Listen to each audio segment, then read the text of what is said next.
Ya, shalom. Puji Tuhan. Ya, pesan Tuhan diambil dari 2 Samuel 15 ayat yang ke-30 ya. Saya akan bacakan. Ini yang menjadi dasar pesan Tuhan buat kita di minggu ini. Yaitu Daud mendaki Bukit Zaitun sambil menangis. Kepalanya berselubung dan ia berjalan dengan tidak berkasut. Juga seluruh rakyat yang bersama-sama dengan dia masing-masing berselubung kepalanya dan mereka mendaki sambil menangis ya. Ya, jadi pesan Tuhan adalah ketika jalan menjadi terjal dan mendaki. Saya percaya kita hidup di dunia ini semua masing-masing punya masalahnya masing-masing ya. Dengan kadar kepedasannya masing-masing. Ada yang biasa aja dan ada yang sampai jeletot ya. Nah ini yang jadi pesan Tuhan, dan kadang-kadang gini, kita pikir bahwa aduh ini masalah yang kita hadapi udah cukup lama, dan ketika kita doa, ketika kita dengar khotbah, rasanya pulang ada satu pengharapan, aduh bentar lagi nih kayaknya beres nih gitu ya. Nah tapi kan ternyata nggak semakin beres, tapi ternyata makin panjang dan kesulitannya makin meningkat gitu loh.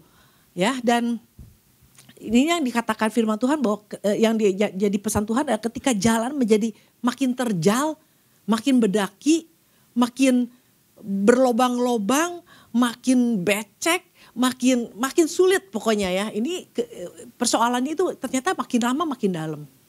Nah ini yang juga yang saat itu dihadapi oleh Daud ya. Nah Daud kan kita tahu bahwa kehidupan Daud adalah dari dia masih muda sampai sebelum dia jadi raja itu dia kerjanya perang terus kan gitu ya. Nah buat dia perang itu udah menjadi makanan dia sehari-hari gitu. Nah belum lagi dia berurusan bukan cuma sekedar dengan bangsa Edom, bangsa Moab, bangsa Filistin, tapi dia juga berurusan dengan Goliat, dengan dan juga dengan singa, dengan beruang, sama apa lagi dia juga berurusan dengan Saul dan tentara-tentara Saul. Jadi ini segala macam rasa masalah itu udah pernah dia coba. Nah dia pikir udah dia jadi raja, rasanya udah menang terus, semua raja udah dikuasai, kerajaan-kerajaan udah dikuasai. Rasanya udah saatnya untuk dia kan kayaknya bisa santai gitu ya. Tapi ternyata enggak.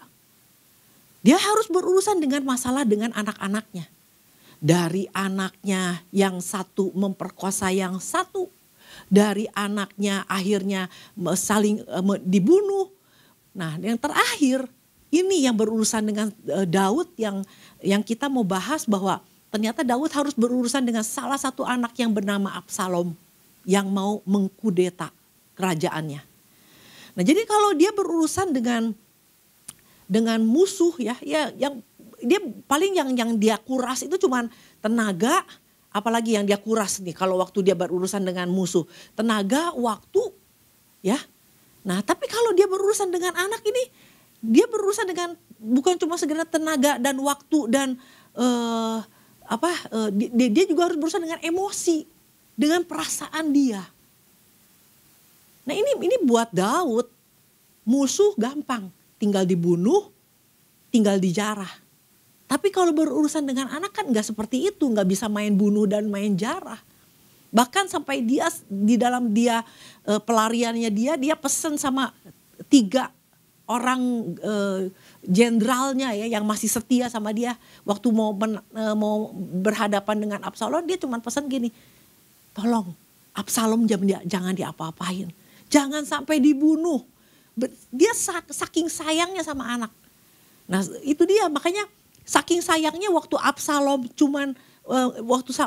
ngebunuh anaknya yang satu, dia nggak tegur.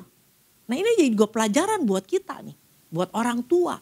Jangan kita pikir bahwa saking sayangnya kita nggak tegur anak kita waktu kita salah. Nah arti kita tuh kalau kita nggak tegur, nggak ingetin anak kita dengan kesalahannya, kita lagi membiarkan anak ini memupuk segala kesalahan, memupuk dosa, sampai akhirnya itu dosa ini menjadi besar. Dan akhirnya bukan cuma sekedar membunuh, tapi dia berani mengkudeta. Bahkan di depan orang, gundik-gundik bapaknya diperkosa sama dia. Ini kan anak sialan kan gitu. Nah ini itu yang membuat sebenarnya anak buahnya Daud ini udah gak tahan gitu loh. Kok Daud diem aja? Anak buahnya semua udah pada kesel dengan perbuatannya Absalom. Nah ini ya. Nah tapi kan ini yang akhirnya kita disuruh yang menjadi pesan Tuhan di Warta ini adalah yang kita diingatkan ya, ayo kita belajar dari seorang Daud bagaimana menghadapi sebuah situasi yang nggak mudah gitu loh. Ya, saya percaya kita semua juga ada dalam satu situasi nggak mudah, ada yang sedang berhadapan dengan orang yang bertahun-tahun nggak ada perubahan mungkin. Kita berhadapan dengan kolega, berhadapan dengan partner atau apapun juga. Ada banyak hal yang bisa yang situasi yang dihadapi. Tapi kita mau belajar dari seorang Daud. Nah kalau kita baca kembali ya bahwa dari 2 Samuel 15 ayat yang ke-31 saya akan bacakan lebih lagi nih. Ayat yang ke-30. Daud mendaki Bukit Zaitun sambil menangis. Kepalanya berselubung dan ia berjalan dengan tidak berkasut. Juga seluruh rakyat yang bersama-sama dengan dia masing-masing berselubung kepalanya dan mereka mendaki sambil menangis. Ini bukan rakyat loh, ini tentara ya, army. Nah ketika kepada Daud dikabarkan demikian, Ahitofel dikabarkan gini, Ahitofel ada di antara orang-orang yang bersepakat dengan Absalom. Maka berkatalah Daud, gagalkanlah kiranya nasihat Ahitofel itu ya Tuhan. Ketika Daud sampai ke puncak ke tempat orang sujud menyembah kepada Allah, maka datanglah Husai, orang Arki mendapatkan dia dengan jubah yang terkoyak dan dengan tanah di atas kepala. Berkatalah Daud kepadanya, jika engkau turut dengan aku, maka engkau menjadi beban kepadaku nanti dan seterusnya. Tapi artinya gini, Daud itu bukan cuma sekedar melarikan diri dari Absalom, tapi kalau kita baca bahwa dia naik ke puncak gunung, ya. Nah, di puncak gunung ini dia itu berdoa. Nah, jadi waktu dia menghadapi segala masalah, kita tahu Daud itu punya satu kebiasaan. Ketika dia berhadapan dengan musuh, berhadapan dengan masalah yang pelik, sama seperti kasus di Ziklag, yang pertama dia lakukan adalah dia pergi menghadap Tuhan. Sama, waktu dia berhadapan dengan Absalom juga dia pakai cara yang sama. Dia datang kepada Tuhan. Dikatakan bahwa sampai ke puncak dia naik ke Bukit Zaitun dan sampai ke puncak lalu dia menyembah kepada Allah. Ketika Daud sampai ke puncak, ke tempat orang sujud menyembah kepada Allah. Nah, kata menyembah kepada Allah ini di dalam bahasa aslinya adalah syehah. Nah, syehah ini sama dengan yang pernah dilakukan oleh Abraham. Ketika Abraham naik ke atas gunung bersama Ishak. Nah, di situ dikatakan bahwa kita lihat di dalam Kejadian 22 ayat yang ke-5. Nah, di sini Daud sujud menyembah kepada Allah. Nah, di dalam Kejadian 22 ayat yang ke-5 dikatakan bahwa aku beserta anak ini akan pergi ke sana, kami akan sembayang. Nah, kata sembayang ini dengan syehah ini sama. Jadi inilah yang dilakukan oleh Abraham, oleh Daud ketika menghadapi masalah. Mereka datang menyembah kepada Tuhan. Makanya di sini dikatakan, maka berkatalah Daud. Di dalam bahasa Inggrisnya dikatakan maka Daud and David said, "Oh Lord, I pray, turn the counsel of Ahithophel into foolishness." Jadi dia berdoa. Dia naik ke gunung dan dia berdoa sama Tuhan. Dia minta supaya nasihat Ahitofel itu digagalkan. Nah, akhirnya dia bagaimana ketika waktu dia di atas gunung didatangi oleh yang namanya Husai. Nah, dari sini kita belajar bahwa segala tantangan pergumulan yang dihadapi oleh kita, sebenarnya yang pertama kita harus lakukan adalah datang sama Tuhan. Ini kebiasaan Daud. Nah, waktu Daud datang kepada Tuhan, ketika Abraham datang sama Tuhan, dikatakan bahwa di atas gunung Tuhan menyediakan. Bukan hanya domba yang disediakan, tapi Tuhan juga menyediakan jalan keluar. Makanya di situ ketika Husai datang, langsung Daud bilang gini, Husai, kamu datangi, kamu jangan ikut saya, kamu ikut Absalom. Nah, nanti di sana ternyata lalu Daud kasih strategi bahwa nanti gagalkan nasihat-nasihatnya Ahitofel, pakai nasihatnya kamu. Nah, ini kan strategi. Jadi ternyata akhirnya waktu Husai kasih nasihat sama Absalom, ternyata Absalom lebih dengar Husai daripada dia dengar kepada Ahitofel.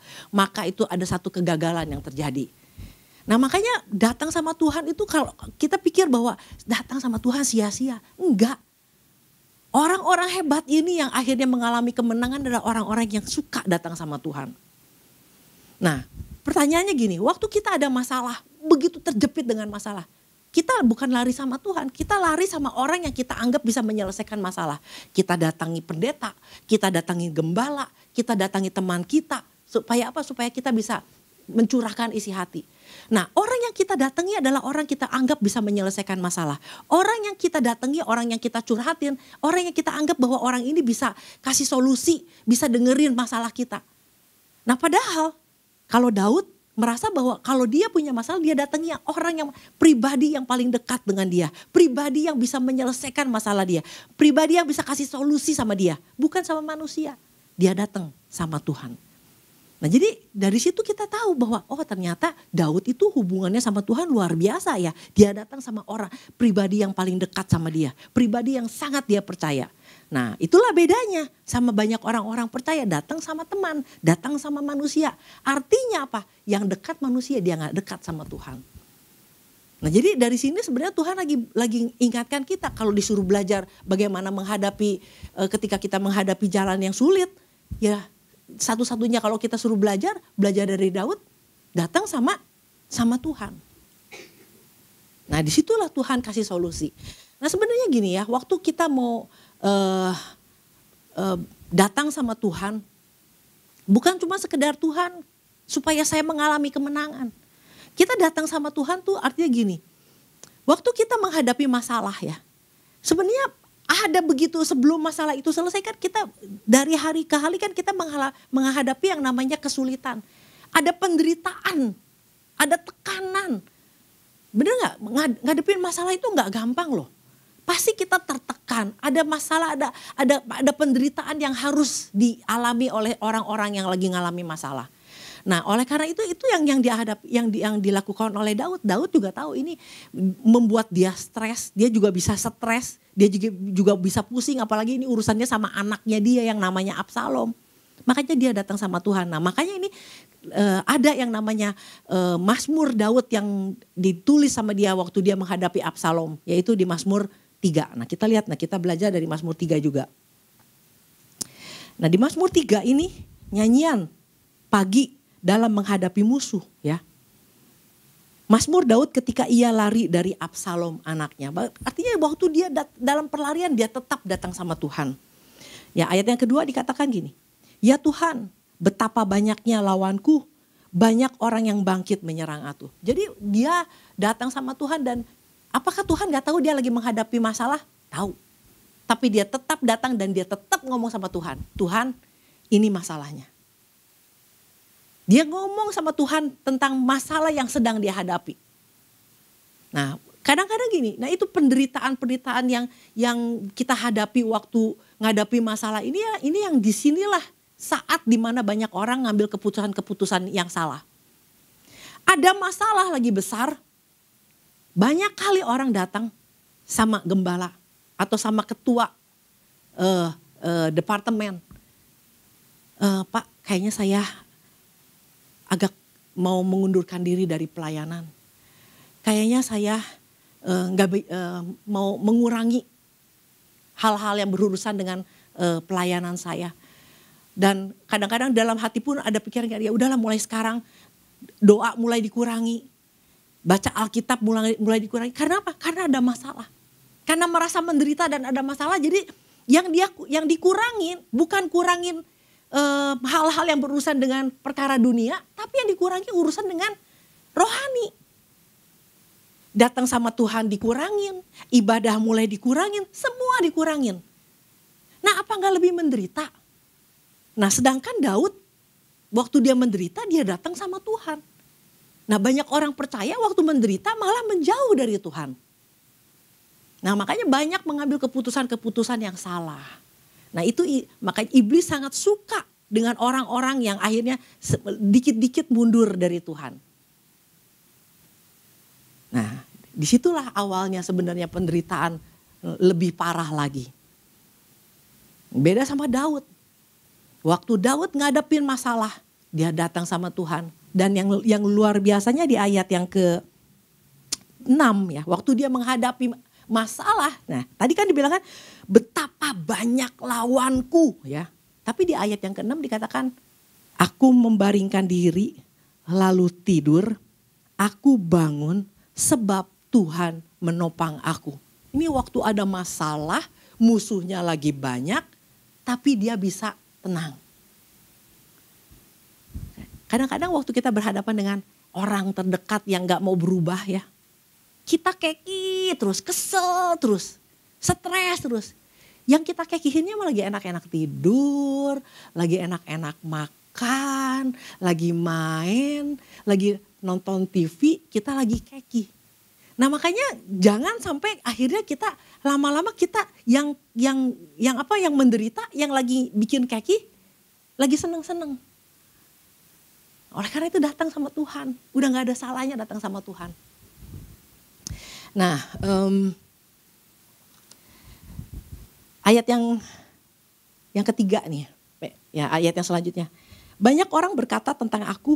Ya, jadi Daud aja waktu di dalam penderitaan ini dia dengar, sampai dia sempat dengar nih. Banyak orang yang berkata tentang aku. Baginya tidak ada pertolongan daripada Allah. Nah ini kan yang kadang-kadang waktu kita ngadapin persoalan, waktu kita ketemu sama orang yang kita pikir bisa tolong ya. Waktu kita curhat sama orang yang kita pikir bisa tolong. Malah bukannya dikasih penghiburan. Malah dikasih, nah maneh mah gitu sih. Maneh mah, susah ngomongnya bahasa Sunda. Lu mah gak berubah sih, makanya masa lalu datang terus. Nah itu tak kutuk tau gak. Nah kadang-kadang di tengah masalah kita harus dengar orang-orang yang ngomong gini. Jangan kita pikir kalau kita datang sama orang curhat dan kita bisa ngalamin kelegaan, belum tentu. Nah ini yang dialami juga sama Ayub pada waktu itu. Dia punya teman, sahabat katanya Alkitab. Kita lihat Ayub yang ke-24. Pokoknya dari ayat yang ke-24 ini ya, ini teman-temannya bilang gini. Keledai, ayat yang ketiga, keledai kepunyaan yatim piatu dilarikannya dan lembu betina kepunyaan seorang janda diterimanya sebagai gadai. Orang miskin didorongnya dari jalan, orang sengsara di dalam negeri terpaksa bersembunyi semuanya. Nah, jadi ini adalah hal-hal yang diomongin sahabat-sahabat Ayub. Ya, yang pada waktu bahkan ada yang bilang gini, Tuhan mah gak akan nolong orang fasik. Tuhan mah akan menghukum orang fasik. Jadi artinya tanpa secara langsung musuh-musuhnya sahabatnya lagi bilang lu mah fasik. Nah, padahal Tuhan bilang Ayub ini adalah orang yang keren banget. Orang yang setia, orang yang taat dan gak ada di Israel ini orang yang kayak dia luar biasanya. Tapi temannya menganggap dia orang jahat, orang fasik. Nah, kadang-kadang kita waktu kita mau curhat sama orang ya, sama manusia, orang tuh cuma tahu yang ada, yang dia alami aja. Mungkin ngalamin konflik, jadi oh ini orangnya memang gini. Tapi dia gak tahu hubungan kita sama Tuhan, penilaian Tuhan sama kita. Nah Ayub, Daud juga waktu dia ngadepin dalam keadaan masalah yang besar ini, dia ketemu sama yang namanya Simei. Kita lihat nih dalam 2 Samuel 16, ayat yang ke-7. Beginilah perkataan Simei. Pada waktu itu mengutuk, enyahlah engkau penumpah darah orang dursila. Tuhan telah membalas kepadamu segala darah keluarga Saul yang engkau gantikan menjadi raja. Tuhan telah menyerahkan kedudukan raja kepada anakmu Absalom. Sesungguhnya engkau sekarang dirundung malang karena engkau seorang penumpah darah. Nah ini yang Daud juga ngalamin, dia bilang makanya banyak orang juga yang lagi ngomong yang jahat tentang dia. Jadi orang gini, waktu kita ketemu temen atau orang yang kayak ini, si Simei ini kan dia nggak tahu tentang masalah urusan dengan Saul. Dia cuma tahu Saul mati, Saul dibunuh, Saul ngalami kematian itu karena Daud. Dia nggak tahu bahwa ada Allah yang campur tangan di dalam penurunannya Saul dari raja menjadi tidak menjadi raja lagi. Sebenarnya ada campur tangan Tuhan. Tapi kan orang nggak tahu. Orang cuma tahunya Daud jahat aja. Daud penumpah darah aja. Daud yang menggulingkan Saul aja. Nah inilah makanya Daud itu datang sama Tuhan dan dia ngomong sama Tuhan. Nah ini makanya kepada siapa kita akan curhat juga, ini semuanya juga kita harus hati-hati. Gak semua orang ada di pihak kita. Kadang-kadang sahabat aja kita pikir baik, ternyata kan sahabat-sahabat Ayub ternyata di dalam hatinya ternyata dia punya pikiran yang jahat tentang Ayub gitu loh.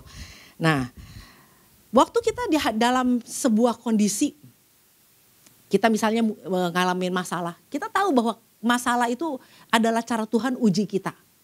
Waktu ujian datang, iblis pun datang dengan segala macam godaan lah, dengan segala macam penghakiman di dalam pikiran kita, dia ngacauin dah.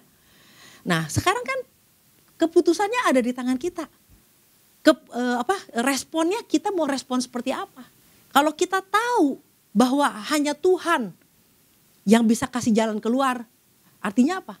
Hidup kita harus kita hidup yang jangan macam-macam. Waktu kita punya urusan sama Tuhan, jangan macam-macam. Nah ini yang dilakukan oleh Daud.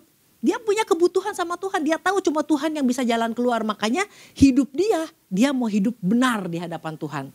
Dia mau hidup murni di hadapan Tuhan. Makanya waktu Simei mengutuki, nah dan anak buahnya Daud bilang, apakah anak buahnya nih yang ayat yang ke-9. Lalu berkatalah Abisai. Nah ini Abisai nih yang waktu dia dengar Daud dihina-hina anak Seruya kepada raja, mengapa anjing mati ini mengutuki tuanku raja? Izinkanlah aku menyerang dan memenggal kepalanya. Lalu Daud bilang apa? Ya, lakukan itu bagiku. Bunuh dia, hancurkan dia, habiskan dia. Enggak. Yang raja bilang gini, tetapi kata raja, apakah urusanku dengan kamu, hai anak-anak Seruya? Biarlah ia mengutuki, sebab apabila Tuhan berfirman kepadanya, kutukilah Daud, siapakah yang akan bertanya, mengapa engkau berbuat demikian? Pula kata Daud kepada Abisai dan kepada semua pegawainya, sedangkan anak kandungku ingin mencabut nyawaku, terlebih lagi sekarang orang Benyamin ini, biarlah dia dan biarlah ia mengutuki aku, sebab Tuhan yang telah berfirman kepadanya demikian. Ayat yang ke-12, mungkin Tuhan akan memperhatikan kesengsaraan ini dan Tuhan membalas yang baik kepadaku sebagai ganti kutuk orang itu pada hari ini. Nah, jadi lihatin, ini respon. Kalau dia tahu bahwa jawaban pertolongan cuma dari Tuhan, dia mau menyelaraskan hidup dia sama Tuhan. Dia nggak mau jadi orang jahat. Karena kalau jadi orang jahat, pertolongan itu nggak akan datang. Dia tahu persis ujian dari Tuhan, jalan keluar cuma dari Tuhan, segala hal-hal yang ada di lingkungan dia, yang dia harus hadapi, itu tidak akan mengganggu dia untuk tetap murni di hadapan Tuhan. Ini gak gampang loh. Nah kadang-kadang gini, waktu kita di dalam kondisi yang terjepit, aduh saking udah mumet, saking udah menderita, kadang-kadang ambil jalan pintas, kompromi sana, kompromi sini, gak sadar. Makin lama pertolongan Tuhan makin lama. Habis ini orang bukan makin lama hidupnya makin murni, makin berantakan. Makin harusnya hidup kudus, makin gak kudus, makin kudis. Nah ini kan pertolongan makin lama. Makanya Tuhan, jadi kadang-kadang kita bilang Tuhan mana. Coba lihat deh, cek diri kita sendiri. Jangan-jangan kita yang salah. Kita punya urusan, pengen minta pertolongan Tuhan tapi hidup kita gak seperti yang Tuhan mau. Nah kemarin juga sempat ada, kita bahas nih di Komsel ya, tentang bikin SIM. Jadi saya baru ingat gitu loh. Nah jadi waktu kan saya punya banyak urusan sama Tuhan ya karena anak sakit gitu kan. Jadi bagaimana saya berusaha untuk menyelaraskan hidup saya sama Tuhan. Jadi waktu harus ambil SIM, di BTC tuh di Pasur, itu pas datang ngantrinya panjang banget gitu ya. Nah waktu ngantri itu ada yang nyamperin, Bu udah aja masuk ke situ, bayar lebih, nanti ibu bisa cepet. Cuman dalam hati gini ya, gila ya kesian banget ini orang ngantri hanya karena dia gak punya uang. Kalau dia punya uang lebih pun juga pasti dia mau ikut yang itu yang lebih cepat, gak usah ngantri kayak gini. Dan semua orang ribut, aduh mana mesti kantor, mana mesti ketemu orang, mana mesti ini ngantri seperti ini. Akhirnya saya tetap ngantri, saya nggak mau ambil itu. Tapi akhirnya kita pergi waktu itu sama Stefan. Kita pergi ke Fastlink, dari Pastur kita ke Fastlink. Di situ memang ngantri, tapi antriannya jauh lebih pendek. Nah tapi intinya gini, saya bisa bayar, bisa. Saya bisa menempuh jalan yang lebih cepat, bisa. Tapi yang pertama, saya punya keurusan sama Tuhan. Saya punya kebutuhan sama Tuhan. Yang kedua, saya leader. Saya nggak mau anak saya niru, saya jelek. Nah ini yang dilakukan oleh Daud, bahwa dia tetap apapun yang dihadapi oleh Daud terhadap Simei, dia tidak melakukan hal yang jahat. Nah ini makanya yang kita mau makanya dalam hidupnya Daud dia selalu gini, dia selalu bilang, Tuhan ujilah aku, selidikilah aku. Ini betul-betul dia hidup sangat hati-hati untuk apa? Tetap murni di hadapan Tuhan. Terus menerus dia ingatkan diri dia, Tuhan selidiki aku, lihatlah jalanku, selidiki batinku, apakah jalanku serong. Yang selanjutnya kita lihat balik lagi ke Mazmur 3. Ayat yang keempat dikatakan, tetapi Engkau Tuhan adalah perisai yang melindungi aku. Engkaulah kemuliaanku dan yang mengangkat kepalaku. Jadi buat Daud itu, karena dia adalah seorang prajurit, buat dia Tuhan itu kayak perisai. Perlindungan dia yang luar biasa. Makanya menghadapi masalah dia nggak tunduk, dia nggak sampai mengasihani diri, sengsara gue orang yang percuma ikut Tuhan. Enggak kayak gitu, dia bilang dia kepala dia terangkat. Artinya dia yakin betul Tuhan ada di pihak dia. Dia nggak takut, tidak mengasihani diri. Nah ini yang Tuhan mau, bahwa kalaupun sampai akhirnya urusan kita beres, ada kemenangan, Tuhan mau kita menang dalam kondisi yang gagah perkasa. Bukan waktu kita menang udah babak belur. Nah yang ayat yang kelima dikatakan, dengan nyaring aku berseru kepada Tuhan dan ia menjawab aku dari gunungnya yang kudus. Ini yang menarik, bahwa dengan nyaring aku berseru, ini bukan soal nyaring berseru, Tuhan tolong, Tuhan bantu, Tuhan selamatkan aku, Tuhan minta uang, Tuhan. Bukan cuma berteriak-teriak seperti itu, berseru tuh gini. Kadang-kadang kita harus berseru, Tuhan Engkau dahsyat Tuhan. Aku melayangkan mataku ke gunung-gunung, dari manakah datangnya pertolongan, tapi pertolonganku datang dari Allah pencipta langit dan bumi. Berseru, gak selalu berseru tentang kesengsaraan, tapi berseru akan janji Tuhan. Berseru tentang siapa Allah yang kita sembah itu. Nah ini penting saudara. Kita pernah dengar ya ayat firman Tuhan yang mengatakan gini, Allah bertahta di atas pujian umatnya. Betul? Jadi waktu kita dalam kesengsaraan, waktu kita dalam kesusahan, kita memuji Tuhan itu sama seperti kita lagi menyediakan kursi buat Tuhan.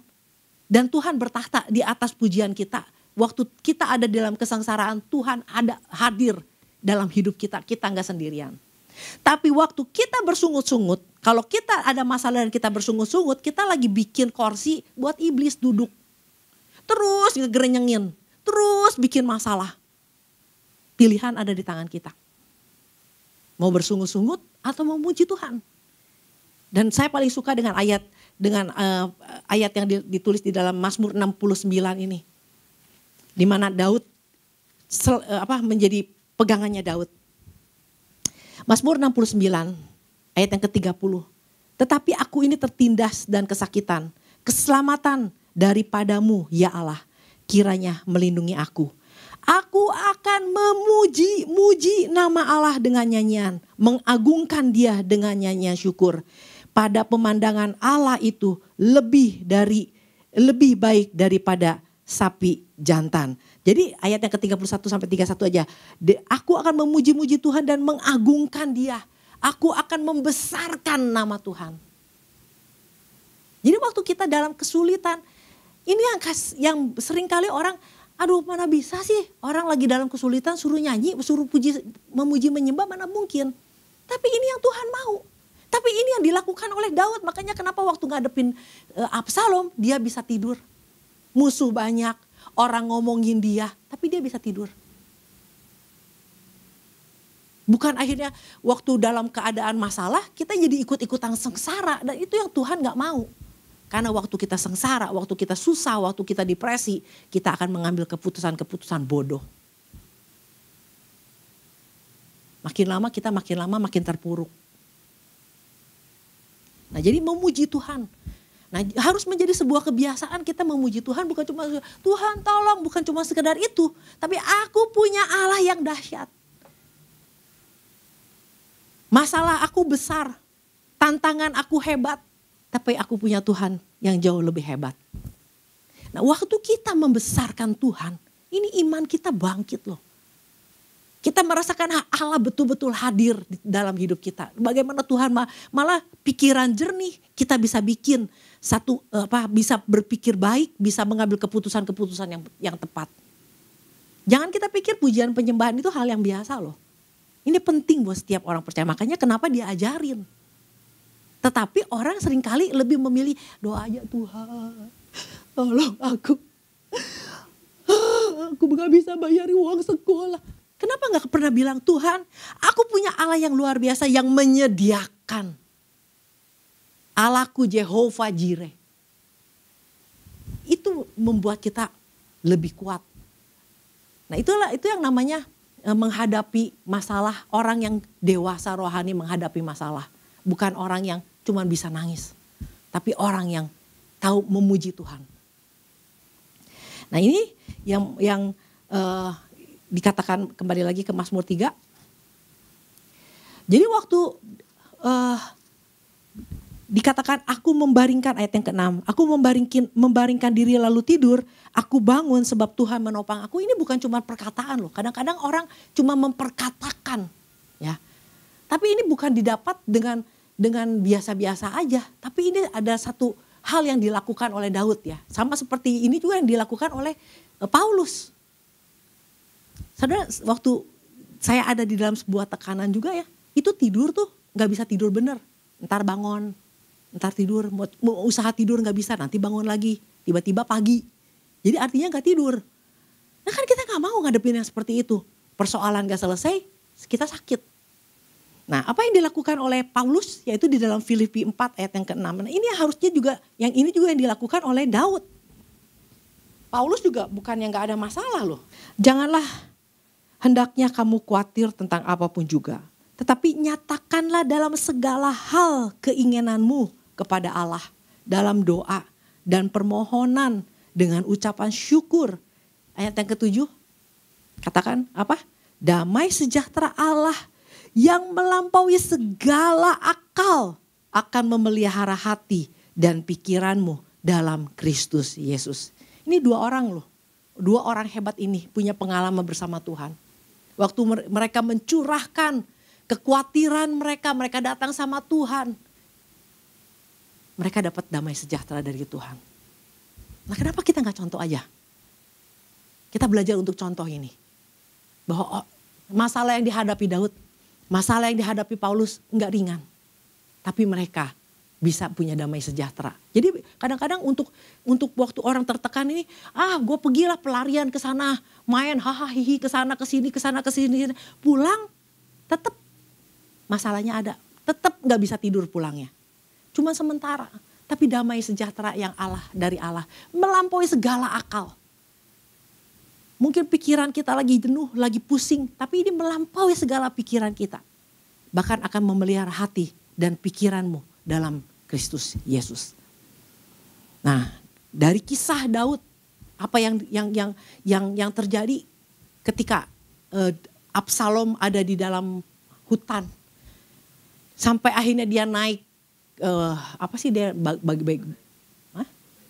ya itulah dia naik itu, terus akhirnya rambutnya kesangkut kan. Kira-kira ini Absalom sebodoh apa sih sampai rambutnya aja bisa kesangkut. Dia tahu ini rambut dia tebal. Dia tahu dia masuk ke hutan yang banyak segala ranting. Dia ini bukan orang bodoh.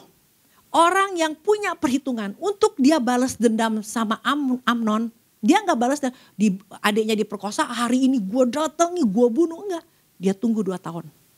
Ini orang yang sangat hati-hati dan penuh perhitungan.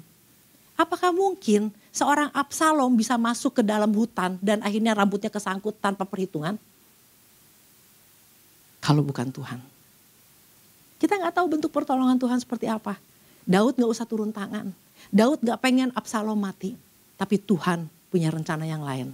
Tuhan tahu siapa Absalom. Tuhan tahu ini kerajaan Daud bisa jadi berantakan kalau Absalom masih hidup.